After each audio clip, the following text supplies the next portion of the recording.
అసలు ఒక మనిషి ప్రాణానికి డెడ్ లైన్ పెట్టడం ఏమిటి?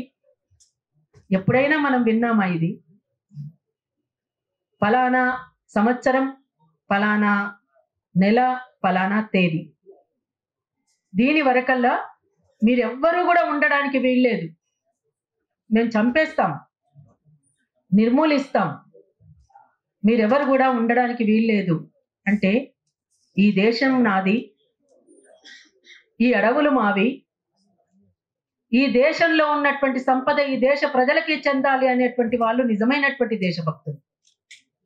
ఈ దేశం అనుకోవడమే తప్ప, ఈ దేశ ప్రజలు నా వాళ్ళు అనుకోవడమే తప్ప, ఈ అడవి నాది అనుకోవడం తప్ప, ఈ అడవి సంపద ఆదివాసీ బిడ్డలకి చెందాలి అనుకోవడం తప్ప. అంటే చరిత్రలో అల్లూరి సీతారామరాజు చేసిన పోరాటం తప్పేనా?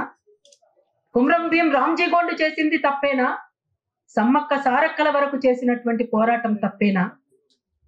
ఇవాళ ఒక రామ్జీ గోండు లాగా, ఒక కుమ్రం భీం లాగా, ఒక అల్లూరి సీతారామరాజు లాగా ఇవాళ హిడ్మా అందరి మనసుల్లో చోటు చేసుకున్నాడు.